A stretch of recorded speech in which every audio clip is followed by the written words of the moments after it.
Bismillahirrahmanirrahim. Assalamualaikum warahmatullahi wabarakatuh. Jumpa lagi di channel YouTube Rivanesta. Masih di sudut edukasi belajar mudah dan menyenangkan. Bagaimana kabar adik-adik sekalian, khususnya siswa-siswi kelas 5? Semoga hari ini kita semua dalam keadaan sehat. Karena dengan kondisi yang sehat pastinya kita bisa melakukan berbagai kegiatan yang kita inginkan. Dan dengan kondisi yang sehat pula kita bisa belajar bersama untuk membahas soal-soal dari buku penilaian Bu Pena untuk SD atau MI kelas 5 ya. Yang mana pada kesempatan kali ini masih di buku jilid 5D, tema 8 lingkungan sahabat kita. Dan hari ini kita akan membahas soal di tema 8, subtema 2, pendamping pembelajaran 5 ya. Namun sebelum itu jangan lupa untuk selalu berdoa agar diberikan kemudahan dan kelancaran dalam belajar hari ini ya, ataupun saat mengerjakan soal yang ada hari ini, serta dimudahkan pula di setiap kegiatan yang kita lakukan. Oke, langsung saja kita menuju ke pendamping pembelajaran 5 ya, di tema 8 subtema 2. Ini halaman 48 ya, halaman 48 ya. Ini dimulai dari muatan bahasa Indonesia KD 3.8, ada keterampilan kinerja praktek ya. Menuliskan peristiwa penting dalam teks non fiksi. Buatlah kelompok dengan teman sebelahmu ya. Ini diminta untuk membuat kelompok. Kemudian selanjutnya kita akan membaca teks ya dengan judul Subak, Filosofi Keserasian dalam Masyarakat Agraris Pulau Dewata ya. Berarti ini terkait dengan Pulau Bali ya, Pulau Dewata. Oke. Sistem subak telah menjadi salah satu kekhasan Provinsi Bali. Sistem pengairan yang berkembang dalam pengaruh nilai-nilai ajaran Hindu yang kuat ini menjadi bentuk kearifan lokal yang membuat masyarakat petani dapat selaras dengan alam untuk memperoleh hasil panen yang optimal. Subak pun memperoleh pengakuan dari pakar pertanian internasional. Salah satunya dari John S. Ember tahun 1990 yang mengakui subak sebagai prinsip pengelolaan irigasi yang unggul dan maju. Sistem irigasi pertanian ini pun tetap lestari dalam budaya masyarakat pedesaan di Bali selama berabad-abad dan terus berjalan hingga saat ini. Dalam kajian sejarah, diperkirakan sistem subak telah dikenal masyarakat Bali sejak abad ke-11 Masehi. Pendapat ini didasarkan pada temuan prasasti Raja Purana Klungkung ya, pada tahun 994 Saka atau 1072 Masehi ya, yang menyebutkan kata Kasuwakara yang diduga merupakan asal kata dari suwak yang kemudian berkembang menjadi subak. Sumber sejarah lainnya adalah Lontar Markandeya Purana dalam naskah yang menceritakan asal muasal desa dan Pura Besakih ini terdapat cerita mengenai pertanian irigasi dan subak. Hal ini mengindikasikan eksistensi subak telah ada sejak sebelum Pura Besakih didirikan oleh Resi Markandeya pada awal abad ke-11 Masehi. Subak merupakan suatu sistem swadaya masyarakat yang berfungsi mengatur pembagian aliran irigasi yang mengairi setiap peta areal persawahan. Sistem ini dikelola secara berkelompok dan bertingkat, disertai pembagian peran yang spesifik bagi setiap anggotanya. Dalam organisasi subak, dikenal adanya beberapa perangkat. Perangkat-perangkat yang ada dalam subak adalah pekaseh atau ketua subak, petajuh atau wakil pekaseh, penyarian atau juru tulis, petengen atau juru raksa, kasinoman atau kurir, dan beberapa yang lainnya. Selain itu dikenal adanya subkelompok yang terdiri dari 20-40 petani yang disebut mundu, yang diketuai oleh seorang pengliman. Selain sistem strukturalnya, subak juga memiliki kekhasan dalam hal ritual upacara keagamaan yang berlangsung di dalamnya. Dalam subak dikenal adanya ritual yang berlaku secara perseorangan dan ritual berkelompok atau tingkat munduk dan subak ya. Ritual perseorangan diantaranya ngendangin, dilakukan saat pertama kali mencangul, ngawiwit saat petani menabur benih, mamula saat menanam, neduh saat padi berumur 1 bulan agar tidak diserang penyakit, bin kunkung saat padi mulai berisi, nyangket saat panen, dan manteni ketika padi disimpan di lumbung. Di tingkat munduk dikenal ritual berkelompok seperti mapak toyo, mecaru, dan ngusaba. Sumber dari indonesiakaya.com ya, jelajah Indonesia, subak filosofi keserasian dalam masyarakat agraris Pulau Dewata. Oke, langsung kita ke soal ya. Tadi nomor 1, 2 sudah, sekarang nomor 3. Setelah selesai membaca teks, siswa membuat ringkasan dari teks tersebut ya. Dari teks ini diminta untuk membuat ringkasan ya. Oke, di sini sudah saya tuliskan ya ringkasan dari teks ini ya. Ya mungkin ini bisa jadi referensi ya Adik-adik. Jadi ringkasannya yaitu subak merupakan sistem pengairan masyarakat petani di Bali.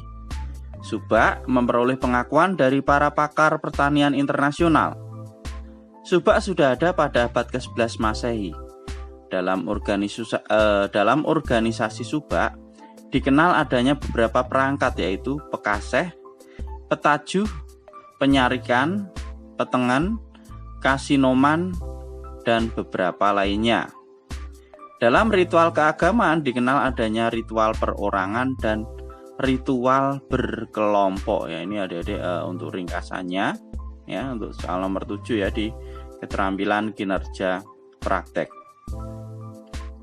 Oke, selanjutnya kita ke nomor 4 ya. Selanjutnya diskusikan hal-hal berikut. Yang A, tradisi apa yang dibahas dalam teks ya. Yang dibahas tadi adalah tradisi tentang subak ya. Subak itu adalah sistem irigasi di Bali tadi ya. Jadi tradisi subak ya. Kemudian yang B, dari mana tradisi tersebut berasal ya. Ini dari Bali ya Adik-adik. Kemudian yang C, kapan tradisi tersebut mulai ada di masyarakat. Nah, ini mulai abad ke-11 Masehi ya tadi. Kemudian bagaimana tradisi tersebut dilakukan. Yang D, dengan cara dikelola secara berkelompok. Oke. Lanjut ke soal nomor 5. Tuliskan peristiwa penting dalam teks tersebut secara berurutan ya. Dituliskan peristiwa pentingnya. Di sini juga sudah saya tuliskan ya Adik-adik untuk peristiwa pentingnya. Jadi, sistem subak merupakan kearifan lokal masyarakat petani di Bali. Subak memperoleh pengakuan pakar pertanian internasional. Subak dikenal masyarakat Bali sejak abad 11 Masehi ya. Kemudian sistem subak dikelola secara berkelompok. Dalam organisasi subak terdapat beberapa perangkat. Kemudian yang terakhir adalah selain sistem struktural, subak juga memiliki kekhasan dalam ritual keagamaan ya. Tadi ada baik perorangan maupun berkelompok ya. Itu untuk peristiwa penting yang bisa saya ambil ya dari teks tentang subak ya. Kemudian untuk yang nomor 6, tuliskan hasil diskusimu pada kertas tugas ya. Tadi berarti hasilnya mulai dari ringkasan sampai dengan peristiwa penting ya, hasilnya itu. Kemudian kumpulkan hasil diskusimu kepada gurumu untuk dinilai ya. Berarti ini tadi sudah ya, berarti dari mulai nomor 3 sampai dengan nomor 5 itu yang perlu dituliskan ya adik-adik sekalian. Oke, berarti untuk halaman 48 keterampilan kinerja praktek sudah kita bahas. Kita lanjut ke halaman berikutnya. Di sini ada ayo berlatih halaman 50 ya. Oke. Langsung saja adik-adik ke nomor 1. Lengkapilah kalimat berikut dengan jawaban yang tepat. Di sini sudah dituliskan ya. Yang A, pohon-pohon mempunyai arti penting dalam siklus air. Hal tersebut dikarenakan pohon berfungsi untuk, nah ini jawabannya adalah menyerap air ya. Jadi pohon itu fungsinya sebagai tempat untuk menyerap atau sebagai resapan ya air, sehingga bisa bertahan ya di dalam tanah sebagai air tanah. Kemudian yang bagian B, sebaiknya permukiman tidak dibangun di daerah resapan air karena jawabannya menyebabkan kurangnya daerah resapan. Kemudian yang C, akibat yang terjadi pada musim kemarau jika suatu wilayah tidak memiliki daerah resapan hujan adalah, nah ini jawabannya adalah kekeringan ya, akibat yang terjadi. Kemudian kita ke soal nomor 2. Buatlah kelompok diskusi dengan 3-4 temanmu. Diskusikan hal berikut sesuai cerita ya. Saat berlibur di kampung halamannya, Dodi melihat kondisi sawah yang tanahnya retak-retak dan tanaman padi mengering. Saat itu sedang musim kemarau ya. Oke, pertanyaannya di sini ya, ada 4 pertanyaan. Apa dampak jika peristiwa yang dilihat Dedi terjadi dalam jangka waktu lama? Nah, ini sudah saya tuliskan juga Adik-adik ya. Jawabannya akan terjadi gagal panen sehingga sumber makanan berkurang ya. Ini yang nomor 2A saya dekatkan ya Adik-adik ya. Kemudian untuk yang B, pertanyaannya adalah, kita mengetahui bahwa air tidak akan habis karena mengalami siklus air, tetapi mengapa kekeringan dapat terjadi? Nah ini tadi di teks ada ya. Jadi jawabannya adalah karena penguapan air lebih banyak dibandingkan hujan yang turun. Itu untuk yang B. Kemudian pertanyaan yang C, apa yang terjadi di daerahmu pada saat musim kemarau? Nah ini yang terjadi diantaranya sumber mata air berkurang, cuaca pada siang hari terasa sangat panas, tumbuhan banyak yang mengering ya, bahkan ada yang mati, kemudian tanah retak-retak ya. Itu untuk yang bagian C. Lanjut yang bagian D, ceritakan pengalamanmu saat musim kemarau tiba. Nah ini sudah saya buatkan ya Adik-adik. Jadi saat musim kemarau tiba, sumber mata air di daerah kami mulai berkurang. Saudara, pada siang hari terasa sangat panas. Kondisi yang panas ini membuat kita merasa nikmat jika banyak minum es ya, karena terasa segar ya. Namun ternyata hal ini banyak mengakibatkan penyakit batuk dan pilek ya. Jadi kebanyakan minum es itu ternyata berakibat adanya penyakit batuk dan juga pilek. Jadi adik-adik mungkin untuk ayo berlatih di halaman 50 sampai 51 ya. Oke, kita lanjutkan ke halaman berikutnya. Ini halaman 52. Ini ada ayo berlatih juga ya adik-adik. Yang terakhir berarti untuk pendamping pembelajaran 5 ya. Perhatikan tarian daerah berikut, setelah itu lengkapi kolomnya ya. Ini ada tari Saman dari Aceh ya. Nah, makna tariannya apa? Mencerminkan kekompakan, sopan santun, pendidikan dan keagamaan ya. Ini langsung saya isikan di sini adik-adik. Kemudian yang kedua ada tari kecak. Tari kecak itu dari Bali. Makna tariannya apa? Nah, ini menceritakan kisah Ramayana ya. Jadi maknanya kepercayaan terhadap kekuatan Tuhan untuk menolong hambanya. Ini diceritakan pada saat Rama ya berdoa ya untuk menyelamatkan Sinta ya. Kemudian yang ketiga ada tari piring ya, ini dari Sumatera Barat tepatnya. Makna tarinya adalah rasa syukur atas anugerah Tuhan ya. Kemudian yang D ada tari jaranan ya. Ini dari daerah Jawa Timur. Maknanya adalah sebagai hiburan dan penghormatan terhadap leluhur ya. Ini hiburan bagi masyarakat, nah dan sekaligus penghormatan terhadap leluhur ya. Kemudian untuk yang E ada tari Reog Ponorogo, ini dari Jawa Timur. Makna tariannya adalah menyindir raja yang selalu patuh pada permaisurinya ya. Jadi sang raja itu nurut ya sama permaisurinya, apapun yang dikatakan. Nah itu adalah makna dari tari Reog Ponorogo, jadi sindiran ya.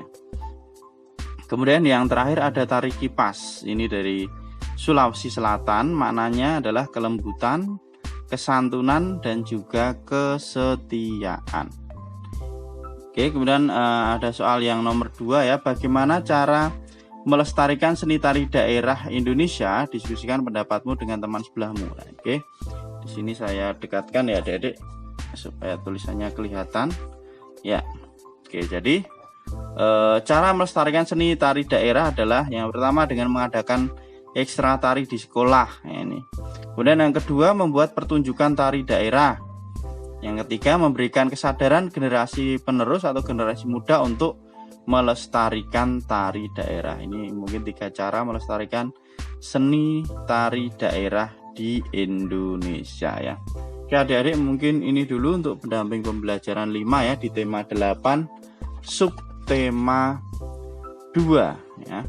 Terima kasih sudah meluangkan waktu untuk belajar bersama. Mohon maaf apabila ada kekurangan. Silahkan pertanyaan ataupun saran bisa dituliskan di kolom komentar ya untuk kita diskusikan bersama.